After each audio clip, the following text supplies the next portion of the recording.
Martínez, a raíz del fallecimiento de mi padre, me fui allá a apoyar a mi familia y estoy ahorita radicando allá, por eso no me habían visto mucho por acá. Pero gracias a Dios que nos dio a traer, ¿verdad? Estamos aquí para. Gloria a Dios. Y pues, la hermana Félix me encargó rigurosamente que fuera un estudio bíblico. Así que les traigo un estudio bíblico, hermanos. Vamos a estar estudiando la palabra de Dios. Y el tema, desde que ella me dijo estudio bíblico, yo orando al Señor, ¿qué quieres? Yo sentía en mi corazón este tema, pero dije, voy a probar si es la voluntad de Dios. Entonces le envié por mensaje a la hermana Félix y le dije, hermana, tengo estos temas de estudio bíblico que Dios me ha dado últimamente, que he estado sacando. ¿Y cuál quiere? Pues este. Y resulta que era el mismo. Ahí estaba la confirmación, ¿verdad, hermanos? Porque, pues, yo sé que el estudio en la Biblia, meternos al estudio es muy importante, pero al igual de importante es dejarnos dirigir por el Espíritu de Dios, ¿verdad? Para que la necesidad sea cubierta en su momento. Y hoy vamos a hacer un estudio bíblico acerca, hermanos, del arrebatamiento. Vamos a ver esa parte desde el trasfondo bíblico y sobre todo porque estoy viendo y me ha alargado un poquito viendo que la fe, si le podemos llamar así, tribulación pretribulacionista, que la iglesia se va antes de la gran tribulación, está siendo muy atacada hoy en día. Hay muchas cuestiones que por no tener bases bíblicas, muchos están yendo a otra postura, sobre todo una postura que está agarrando mucha fuerza hoy en día, que es de iglesias cristianas también, pero que es el amilenialismo o el post-tribulacionismo, que la iglesia se va hasta el final de la gran tribulación, ¿verdad? Y que inclusive algunos creen que después de eso ya no hay milenio, o sea, nos vamos directo al Señor, ¿no? Y desgraciadamente muchos están tambaleando en esa fe. Yo conozco a muchos que eran antes con nosotros y que hoy en día ya se pasaron a eso y ahora ya no creen en lo que nosotros estamos creyendo. Porque no tenemos bases y sustentos bíblicos que nos apoyen en lo que estamos. Cuando uno los empieza a confrontar, cuando uno les empieza a hablar para ver por qué se pasaron al otro lado, pues simple y sencillamente se ve que no conocían la doctrina. Por eso es importante conocer la doctrina. Por eso es importante afirmarnos en la palabra de Dios. ¿Sí? ¿Por qué? Porque recordemos desde el Edén, Satanás te va a tentar aún con la palabra de Dios, pero te la va a distorsionar un poquito. Te la va a modificar tantito, para que tú poco a poco te vayas saliendo de lo que es la verdad de Dios. Satanás no va a venir y de repente va a decir, adora. Él no lo hace así. Ese no es el método que él tiene. El método que tiene es como una serpiente que se va sacando y va metiendo poquito a poquito el error hasta que ya está cerca. ¿Y qué hace? Se inyecta el veneno. Entonces nosotros tenemos que contrarrestar todo esto exactamente con la palabra de Dios. Por eso Dios le dijo al profeta, ¿verdad? Mi pueblo pereció. ¿Por qué?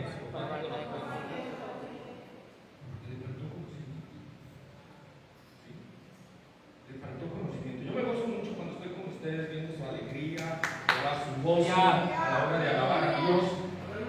Pero a la par, hermanos, tienen que llevarlo con la palabra de Dios. Amén, amén. Porque emocionalismo sin Biblia nos va a llevar a una catástrofe tremenda. Y quisiera, por favor, que abriéramos la palabra de Dios en Primera de Tesalonicenses, capítulo 4. Vamos a leer los versículos 15 al 18.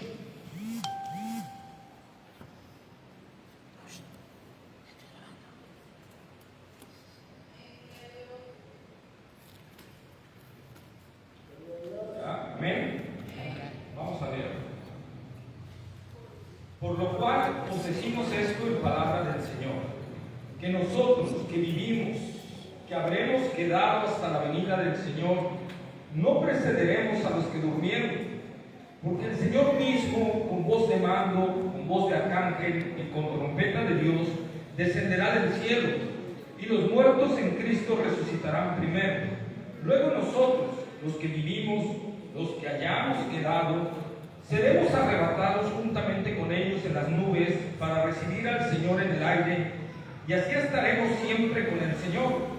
Por tanto, alentaos los unos a los otros con estas palabras.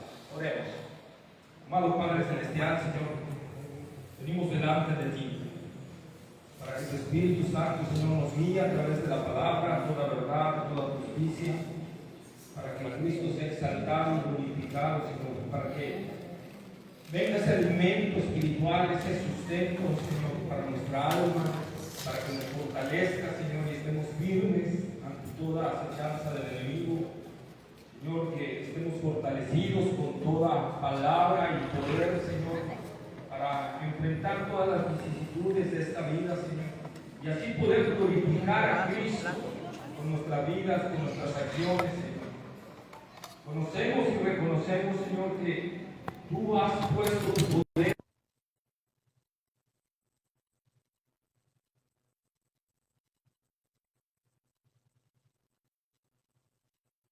poder, Señor, hoy al estar hablando tu palabra y nos afirmes en la verdad.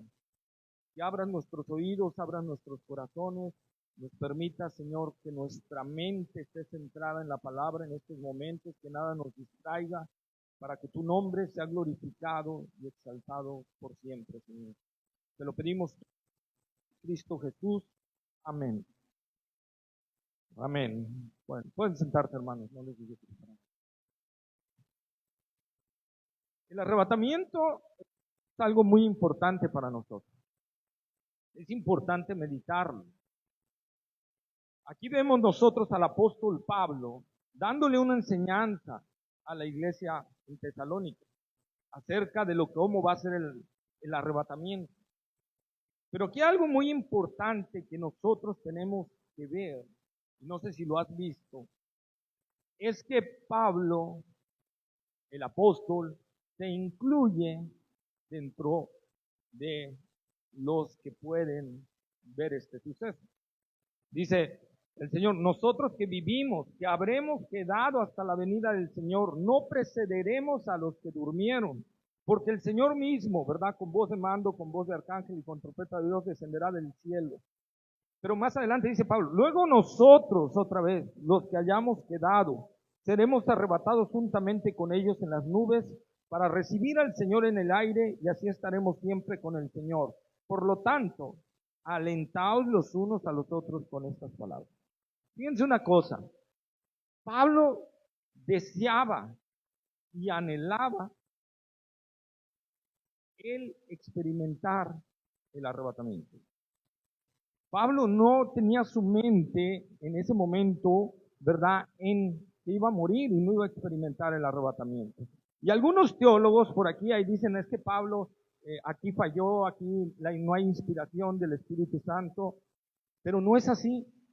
Sí hay inspiración del Espíritu Santo porque nos deja una enseñanza con respecto a cuál debe ser nuestra postura hacia el arrebatamiento. ¿Cuál debe ser mi decisión? Yo debo de anhelar, hermano, como todos.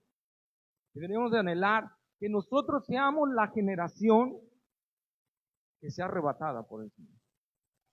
Que nosotros debemos de anhelar, decir, Señor, yo quisiera como cristiano que a mí me toque eso, que yo no experimentara la muerte. Es lo que el Espíritu Santo nos está enseñando a raíz de esto que Pablo está diciendo. Pero ¿por qué? ¿Por qué acaso Pablo no sabía de las señales y de todas las cosas, de que se tenía que levantar el anticristo y todos estos detalles? Pablo lo sabía perfectamente, todas las señales que tenían que venir. Pues era un apóstol. Pablo fue arrebatado al tercer cielo y vio cosas, ¿verdad? Pero ¿por qué Pablo describe esto y por qué el Espíritu Santo lo inspira a poner como si él no fuera a experimentar este detalle? Por dos cosas. Uno, la que ya les dije. Todo cristiano, hermanos, debemos de tener ese anhelo. Yo lo tengo. Yo deseo ¿verdad? No experimentar la muerte, ser aquellos que son arrebatados con el Señor y que se van con Él, ¿verdad? Ser un Elías, el Señor, adiós, ¿verdad? O ser un Enoc, vámonos. Pero la otra, que también nos enseña la palabra de Dios, y nosotros tenemos que tener muy claro, hermanos, que todas las señales que hay en la Escritura con respecto a los últimos tiempos no son para el arrebatamiento, son para la segunda venida. Todas las señales que hay no son para el arrebatamiento. Por eso Pablo decía eso. Porque para el cristiano el arrebatamiento tiene que ser, es algo inminente, que puede ocurrir en cualquier momento, hermano. No hay una señal que digan, cuando vean esto, ya el arrebatamiento va a ser, ¿no? No la hay. Entonces, cada generación de cristianos, desde el tiempo de los apóstoles, ellos vivían con el conocimiento de que en cualquier momento podría ser el arrebatamiento. Por eso no hay señal. Y por eso el apóstol Pablo también escribe, ¿verdad? Que nosotros no somos de la noche, sino del día. Porque Jesús dijo que vendrá como ¿quién? A la hora que, ¿a qué hora va a venir el Señor? ¿A qué hora dijo que iba a venir? A la hora que nadie.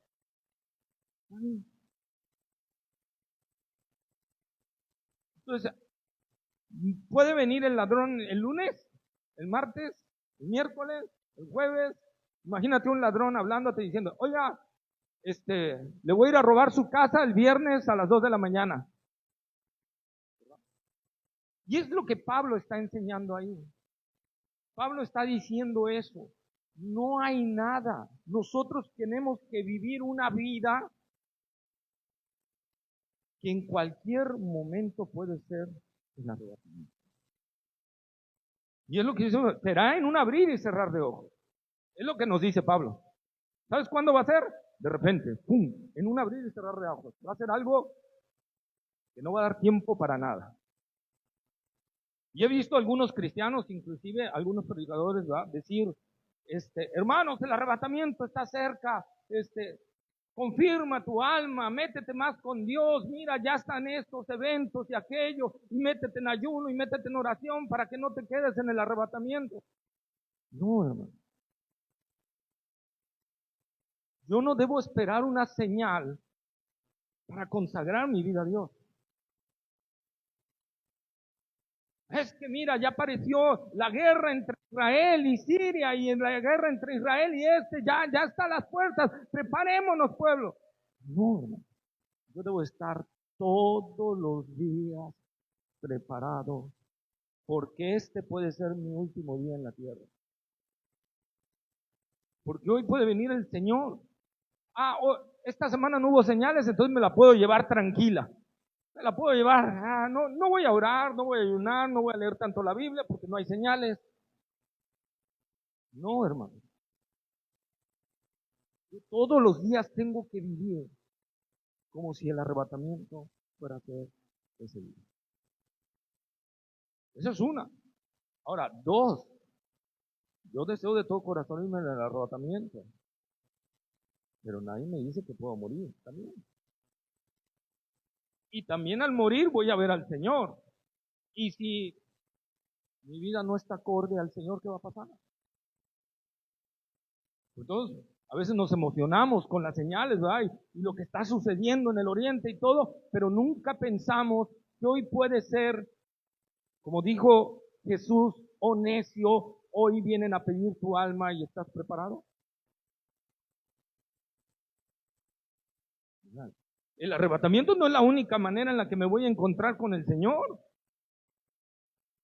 La otra manera es que a lo mejor yo saliendo de aquí me da un paro cardíaco, un derrame cerebral, o me distraigo, o un carro se sale de control y me atropella y me mata. ¿Qué se necesita para morirse? ¿Qué dicen en el mundo? ¿Qué necesitamos para morirnos, hermanos? Estar vivo, ¿verdad? Nada más. Nadie sabe qué día, a qué horas, en qué momento, en qué edad. Solo Dios en su soberana voluntad, y eso no se lo revela a nadie, decide en qué momento nos va a llamar a su presencia. Nos va a llamar a su presencia. Puede ser en cualquier rato. Entonces yo tengo que estar preparado en cualquier momento para reunirme con el Señor. No debo de estar esperando que sucedan cosas o que se vean cosas o que empiece a desatarse cualquier detalle, porque entonces mi fe está puesta en las señales, no está puesta en la palabra de Dios. Mi anhelo no está puesto en que quiero, como dijo el apóstol Pablo en Apocalipsis, el apóstol Juan en Apocalipsis 22. Ven, Señor Jesús. Y ahí está un reflejo de cuál debe ser el anhelo de nuestra alma. Como Juan, ven, Señor Jesús. Ya ven. Ya quiero estar contigo. Señor, ya.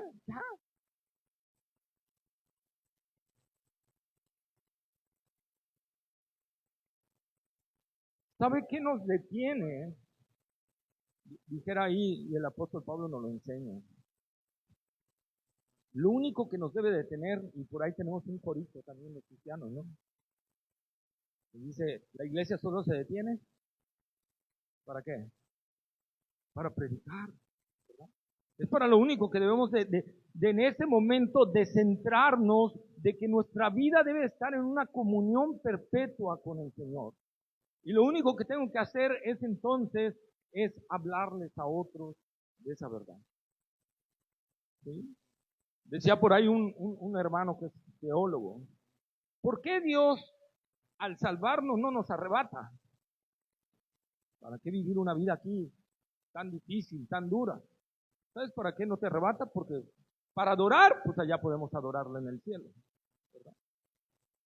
¿Por qué? Porque tenemos que ser luz a los que están en tinieblas. Para eso Dios nos puso aquí, para hacer luz a los que están alrededor de nosotros. Mi vida tiene que ser una luz hacia ellos. Yo debo de proyectar esa luz. Y cuando ellos me vean vivir una vida en la cual este mundo carece de valor, porque yo estoy anhelando la patria celestial y por eso estoy viviendo cada día con esa conciencia de que en cada momento que yo vivo me puedo ir con el Señor y yo vivo una vida así, eso va a impactar al mundo allá afuera. Por eso es lo que les decía Pablo, ¿verdad? Hermanos, va a suceder, va a ser algo que va a suceder en cualquier momento y va a ser tan rápido que ni cuenta te vas a dar. No vas a decir, ay, mira, se fue la hermana Félix, ay, mira, se fue el hermano Juan, ay, mira, se fue el hermano Pepe, ahora se fue el hermano Pancho. No, ¿verdad? Va a ser algo así de... Y se fue. Y el que se quedó, se quedó. Y lo vamos a ver aquí, hermanos. Por favor, les pido un favor especial, lo vamos a ver ahorita en un texto. No le digan al hermano que si se queda, no se deje marcar. Porque bíblicamente, el que se quede, se va a dejar marcar. Así de sencillo, hermano. Lo dice el apóstol Pablo, se los voy a enseñar. Bíblicamente el apóstol Pablo dice, ¿verdad?, que los que se queden, por cuanto rechazaron el amor de la verdad, Dios les va a enviar un poder engañoso para que crean en la mentira. Hermanos, con Dios no jugamos. Entonces, si usted le dice, no, mira, si te quedas no te dejes marcar, o que diga, bueno, me quedo aunque sufra la gran tribulación. No, hermano, no estás entendiendo. Gente, Dios es claro. Dios solo tiene un boleto. Y si lo perdiste, lo perdiste. No es como el ADO que te dice, bueno, te ofrezco el 50% de descuento en el siguiente vuelo. No, lo perdiste. Había un programa por ahí en televisión, como decían, no sé si algunos de ustedes lo vieron, pero decían, lástima, Margarita, ¿verdad? Así, lo perdiste, ni modo, ya no hay opción. Por eso es que les digo, hermanos, tenemos que vivir con la idea, y lo que Pablo aquí nos está diciendo en este pasaje es eso, que no debemos de vivir una vida como de, ay, tengo que ver las señales, ya, a lo mejor ahí está, sí, ya pasó esto, entonces sí me consagro. No, yo debo de vivir mi vida consagrada todos los días, porque hoy puede ser el día en que el Señor venga por mí. Tengo que vivir bajo esa premisa, hermano. Si estoy en mi trabajo, ¿qué tengo que hacer? Vivir para la gloria de Dios en mi trabajo, porque me puede agarrar el Señor en mi trabajo. Dios no dice, bueno, está trabajando, a ver, voy a esperar el arrebatamiento hasta las 3 de la tarde que sale a comer para que no lo agarren el trabajo. No, se puede agarrar ahí mismo. Y será de repente, en un abrir y cerrar de ojos. No te da opción a nada.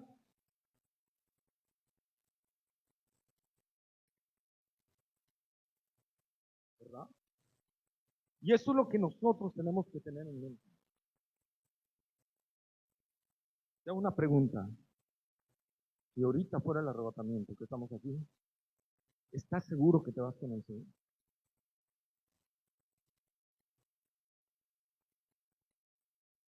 Hay pecados todavía que estás ahí practicando y que no los has confesado delante del Señor y que no te has apartado de ellos. Estás ahí viendo pornografía, estás ahí haciendo cosas indebidas, sacando dinero de donde no tienes que sacar, haciendo cosas que no son agradables delante de Dios y lo sabes y no quieres arrepentirte.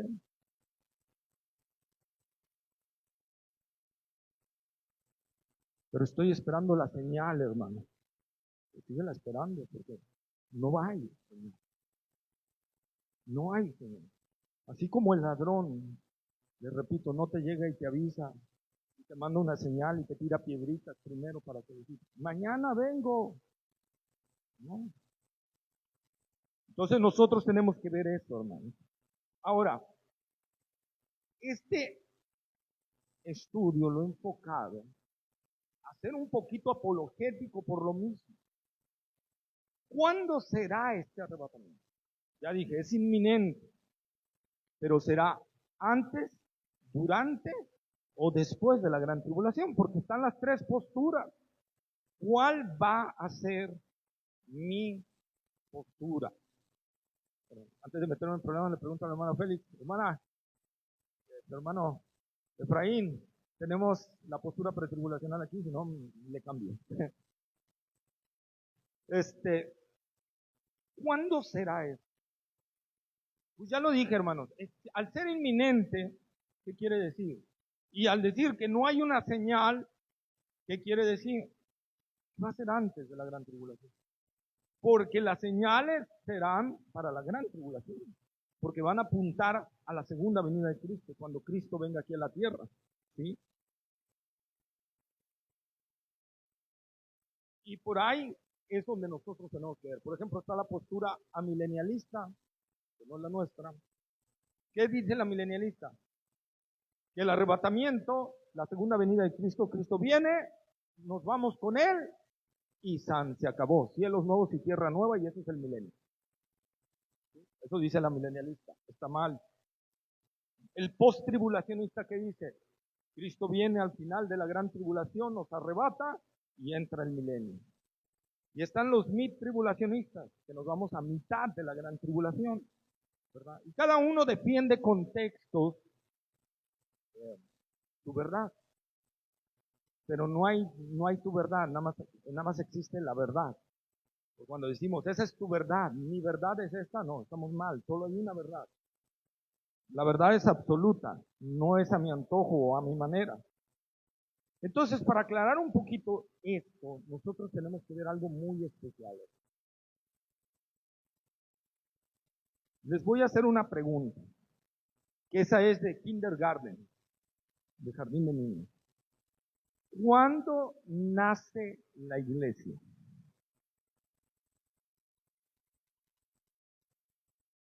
¿Cuándo nace la iglesia? ¿Nació cuando Jesús vino aquí a la tierra?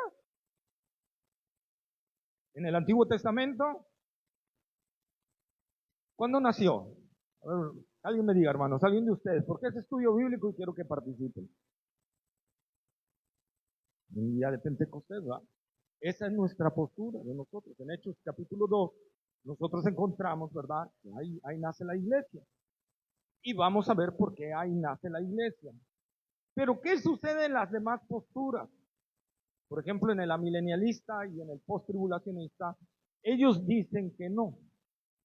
El amilenialista dice que la iglesia viene desde el Antiguo Testamento. No entiendo de dónde lo sacan. Todavía intento descifrar su modo de pensar, pero ellos dicen que viene desde el Antiguo Testamento. Y vamos a ver con la Biblia por qué no es así. ¿Sí? Fíjense, vamos a Mateo capítulo 16, versículo 18. Mateo capítulo 16, versículo 18.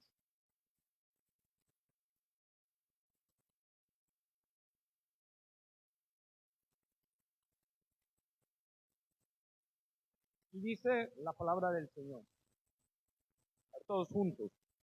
Y yo también te digo que tú eres Pedro, y sobre esta roca edificaré mi iglesia, y las puertas del Hades no prevalecerán contra ella. Este texto es clave, hermano. ¿Por qué es clave? ¿Alguien me puede decir por qué es clave? Para definir que la iglesia no estaba en el Antiguo Testamento. Hay un verbo allí. Amén. Edificaré. Está hablando en futuro. No dice estoy edificando. Si Dios dijera, si Jesús hubiera dicho estoy edificando mi iglesia, quiere decir que ya estaba siendo construida. Pero aquí el verbo exactamente significa eso, está en futuro y tiene la idea de empezar a construir un edificio en el griego. Tiene esa idea de empezar a edificar. Por eso el Señor dice, edificaré mi iglesia. ¿Sí? Entonces está en un futuro. Y como dijo el hermano Efraín, ¿cuándo inicia? Pues cuando viene Pentecostés. Cuando viene Pentecostés. ¿Por qué inicia ahí, hermano?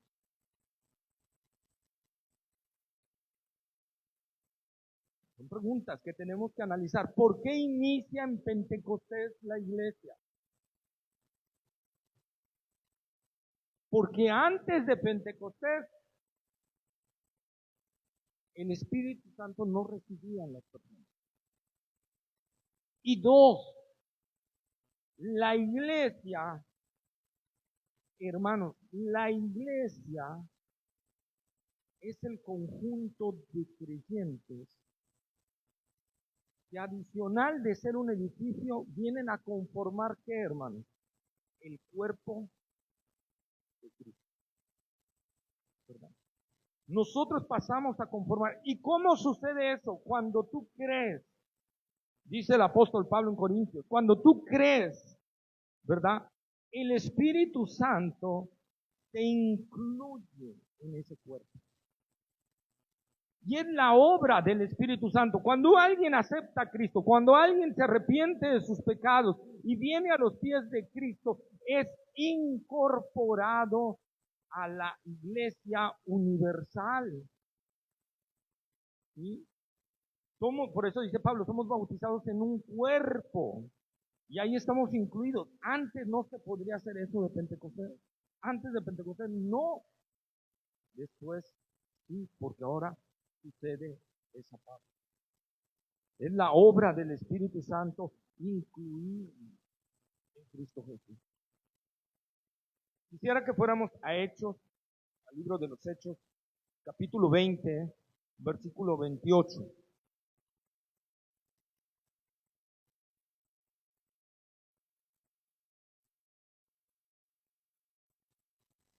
Y este es otro versículo, ¿verdad? ¿Cómo dice, hermano? Por tanto, mirad por vosotros y por todo el rebaño en que el Espíritu Santo os ha puesto por obispos, para apacentar la iglesia del Señor, la cual Él ganó por su propia sangre. También se podría traducir, la cual Él adquirió por su propia sangre. ¿Cuándo fue adquirido el derecho de la iglesia?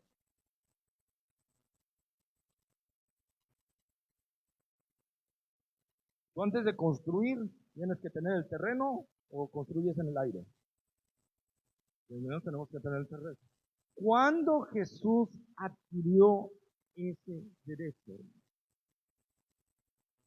Ahí lo dice el texto. ¿Por ahí qué? ¿Alguien dijo? ¿Mande? Cuando murió en la cruz. Ahí está, fue adquirido. ¿Por qué? Por su sangre. Cuando Él derramó su sangre, Él adquirió ese derecho. Entonces la iglesia no puede estar en el Antiguo Testamento. Solo puede estar después del sacrificio de Cristo. Y es en Pentecostés donde inicia. Esto es muy importante, hermanos, que lo tomen. ¿Sí?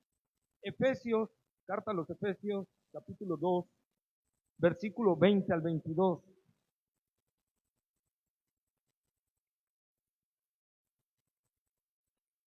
Amén. Dice, edificados, todos juntos, a ver hermanos, edificados sobre el fundamento de los apóstoles y profetas, siendo la principal piedra del ángulo Jesucristo mismo, en quien todo el edificio, bien coordinado, va creciendo para ser un templo santo en el Señor, en quien vosotros también sois juntamente edificados para morada de Dios en el Espíritu. Amén. Aquí, ¿en qué parte me dice que la iglesia no podía hacer en el Antiguo Testamento? Con respecto a este texto. A ver, véanlo ahí, está clarito. ¿En qué parte me dice aquí que la iglesia no podría estar en el Antiguo Testamento? Cuando tú vas a construir, ¿qué pones primero? Los cimientos, ¿verdad? ¿Y qué dice aquí la palabra de Dios? Edificados. ¿Los apóstoles estuvieron en el Antiguo Testamento?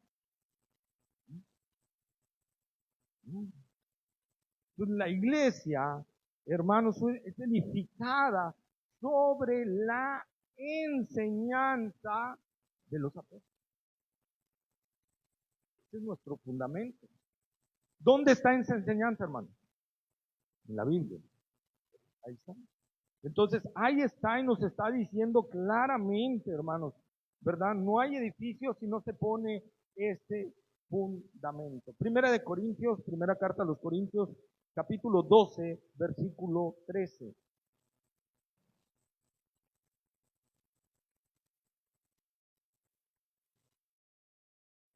Y esto es lo que yo les decía hace rato, ¿verdad? Dice la palabra, porque por un solo espíritu fuimos todos bautizados en un cuerpo, sean judíos o griegos, sean esclavos o libres, a todos se nos dio a beber de un mismo espíritu.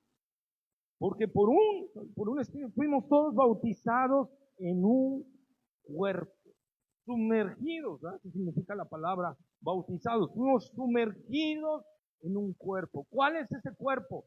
El cuerpo de Cristo. La iglesia es el cuerpo de Cristo, donde Él es la cabeza y nosotros somos el cuerpo, ¿verdad? Entonces, claramente nos está haciendo esa parte que nosotros tenemos que ver. Y esta es la postura de ellos. Ya vimos que no existe esa cuestión que ellos nos están diciendo. Otra postura que también tienen es que dicen que la iglesia ha reemplazado a Israel y que Israel ya no está en el panorama de Dios. ¿Sí? Ellos creen que el Israel de Dios es la iglesia hoy en día. ¿Sí? Y que Israel ya ha sido desechado para siempre por Dios. Pero esto, ¿ustedes creen que sea así? No, definitivamente no. ¿Por qué?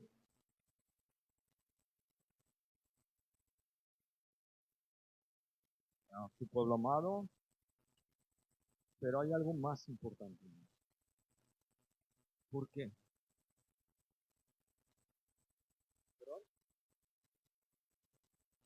Que por ahí va, pero hay algo que ya, la iglesia también.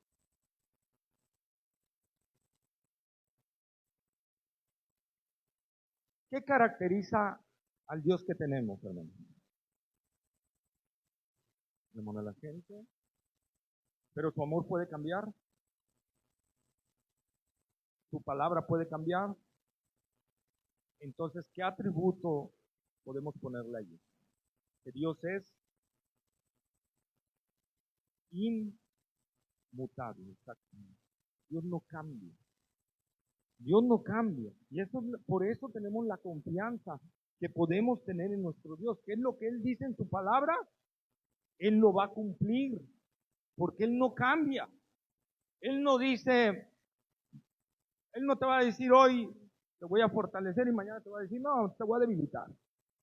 Él no te va a decir, ¿sabes qué? Llegaste acá al cielo, pero ahora te mando al infierno porque se me pega la gana. ¿Verdad? Dios es inmutable. Dios no cambia. Entonces lo que Él dice lo va a cumplir y vamos a ver promesas del Señor con respecto a esto. Vamos a Daniel, capítulo 9, versículos 24 al 27. Y aquí vamos a ver una profecía con respecto a Israel.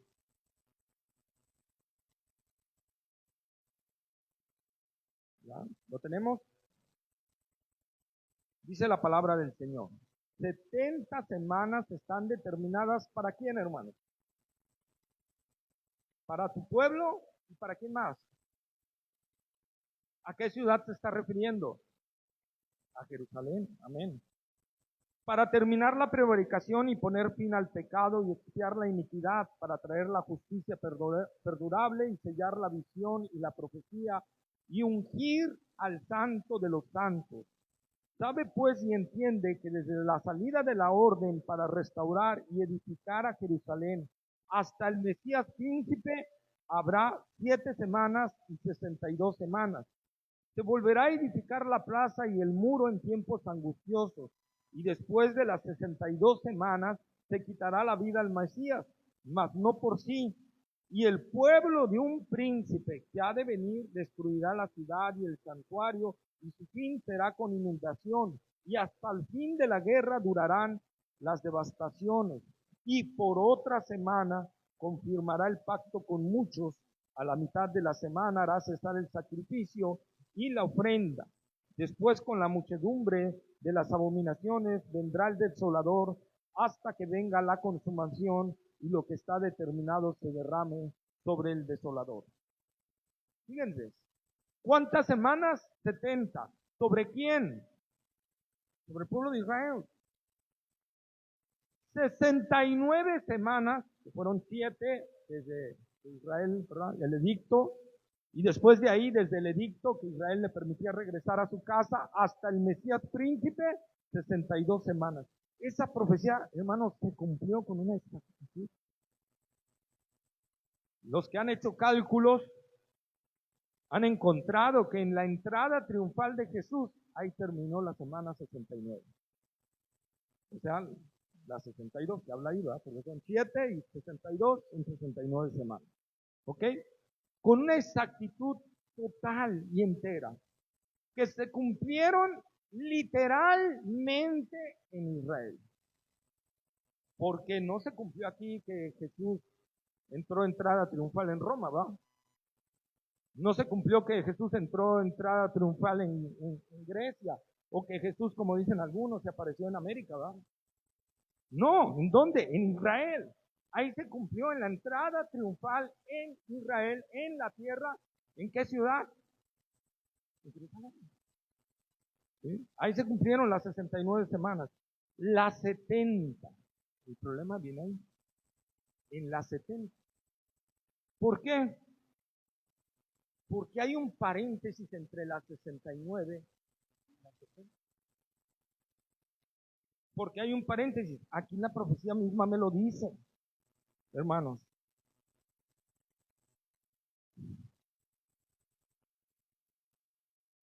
¿Cuándo se le va a quitar la vida al Mesías según esta profecía? ¿Dentro de la semana 69? Bueno, las 62, pero ya contando las 7 anteriores serían 69. ¿Cuándo se le va a quitar la vida al Mesías, hermano? ¿Dentro de la semana 69 o en la semana 70?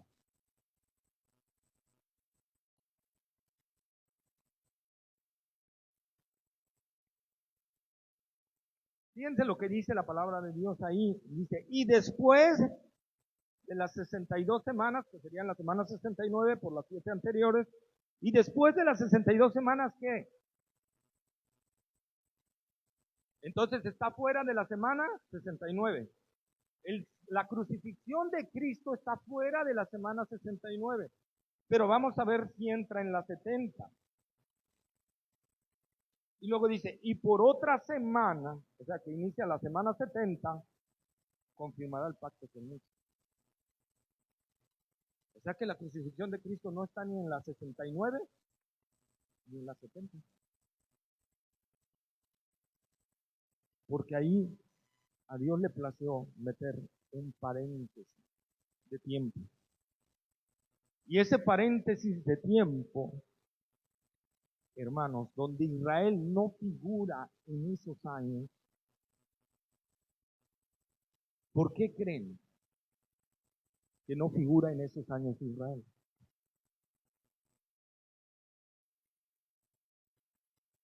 La gracia,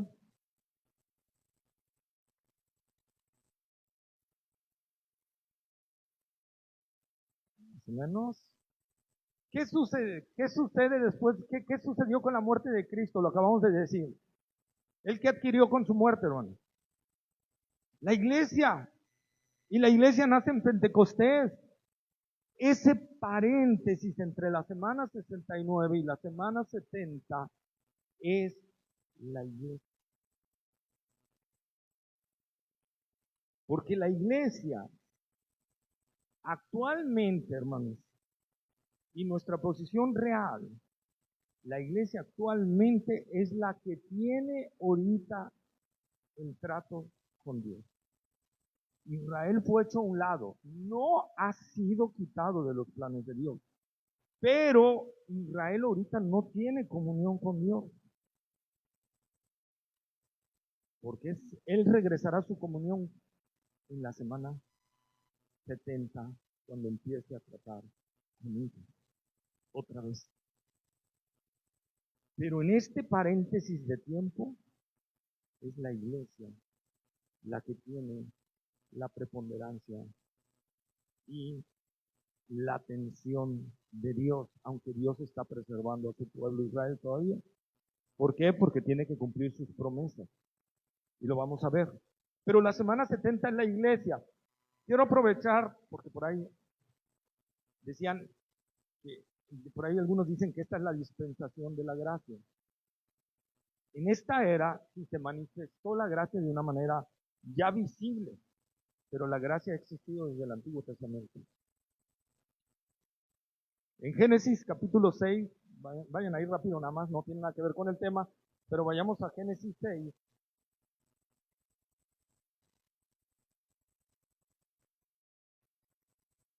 Y vamos a encontrar la gracia allí.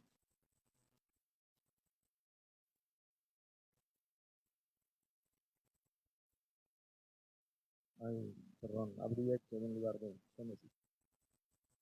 ¿En dónde encontramos la gracia ahí, hermanos? Ahí por ahí hay algo que ahí. ¿Dónde? En Noé, versículo 8. Pero Noé halló gracia. Hermanos, la salvación nunca ha sido por méritos humanos desde el Antiguo hasta el Nuevo Testamento. Durante la gran tribulación tampoco va a ser por obra, es por gracia. La salvación es algo de Dios. Por eso David decía, me voy a meter rápido, pero denme 5 minutos de locura, toleren un poco de locura, hermanos. David decía, bienaventurado el varón al cual el Señor, ¿qué? No inculpa de pecado.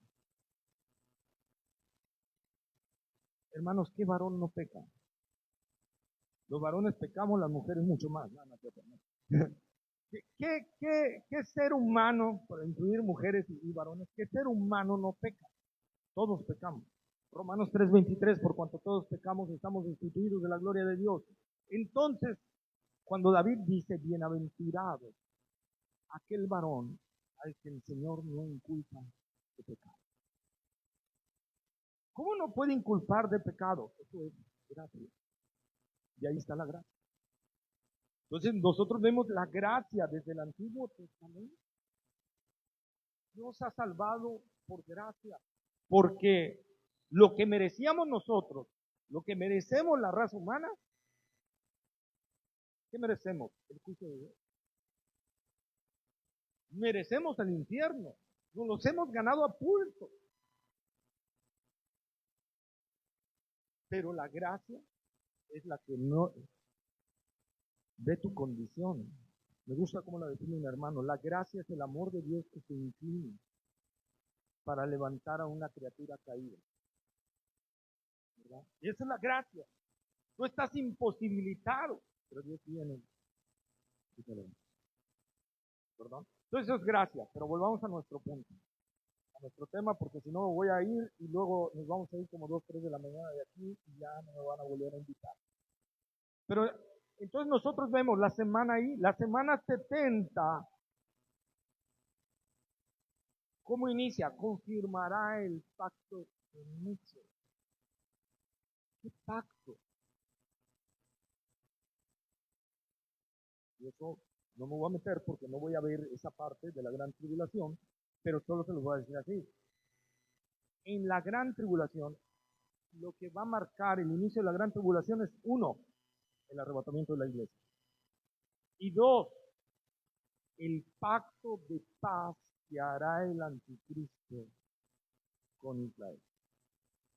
Por eso es que Daniel aquí está en la visión, dice, por otra semana, o sea, la semana 70, iniciará en la confirmación del pacto de paz del anticristo con Israel.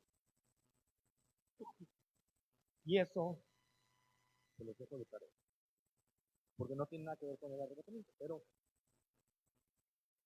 ya ahí ya el arrebatamiento ya fue. Y estamos ya en la semana 70. Por eso el pacto de paz es ¿con quién? Con Israel, porque ya entró la semana 70. ¿Y con quién? ¿De quién son las 70 semanas? De Israel. La iglesia ya no está. Y ahí está la misma profecía diciéndonos y avisándonos, ¿verdad? Y entonces Dios en la semana 70, cuando se cierre el paréntesis de la iglesia, Dios entonces empieza el reloj ese de arenita, la semana 70, para tratar con su pueblo, Israel. Amén. Jeremías, libro del profeta Jeremías, capítulo 30, versículos 7 al 9.